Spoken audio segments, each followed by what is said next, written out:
তুমি ভালো আছো? না তুমি খাও। তোমার জন্য দাঁড়ায় থাকতে থাকতে আমি খাইছি। কিসের মিথ্যা কথা? আচ্ছা দুইজনে খাই। এটা কি তোমার পছন্দ? তোমার মুখটা এত বেজার কেন? হোটেল লাগে একটু ভাবই তো দেখে ওনার আমাকে পাতা নাই নাকি না কত মালিকের রুমে কারণ করে ডাইকে পাঠা ইয়া নতুন কি ও তুই তো সুখী হবি, রিক্সা আছে, ঘরে বউ আছে, বুক বড় স্বপ্ন আছে, তোর আর দুঃখ কিসের? দুঃখ তো কল আমাবো, জীবনটা একেবারে তোর জীবন হয়ে গেছে। এই জীবন থাকার চেয়ে না থাকা অনেক ভালো। কি হয়েছে?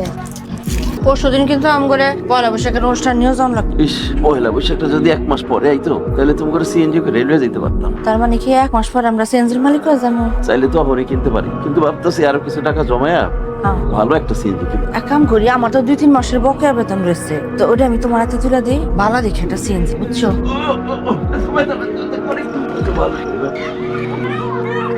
স্যার, তোর আমার বেতনটা। তোমার বেতন হইব না? কেন? উপরে নিষেধ আছে। উপরে নিষেধ কেন রাখবো? তোমার বেতন ঠিকই হইব, কিন্তু বসের লাগে একটু খাই খাতে রাখ, বুঝই। ফেরেশতা স্যারের রুমে যাও, দেখা আসো। আমি যাবো না, আমি নিজেই করবো। এই তো পাগল হয়ে গেছে। কি মা? হাই হাই, কে করছে? ঠিকই আছে শুনলাম।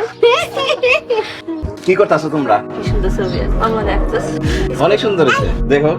কি তোমার লাগে উপহার আছে। কি উপহার? ওই যে দেখাইতে। কি ওইটা তুমি একছো? হ্যাঁ। ও দেখি, এটা তো আমি। আর এই সুন্দরীটা হইলো তুমি, এটা হইলো দিতা, আর এইটা তো দিতার মা। হ্যাঁ। কিন্তু এগুলা কি? এগুলা তো বুঝলাম না, ফুলের মতন লাগে। এগুলি তো আমার মনে হয় যে ফুল আঁকাইছে, আবার ওই যে পার্কের মধ্যে খেলনার জিনিস তাই না, সেগুলি আঁকাইছে। ও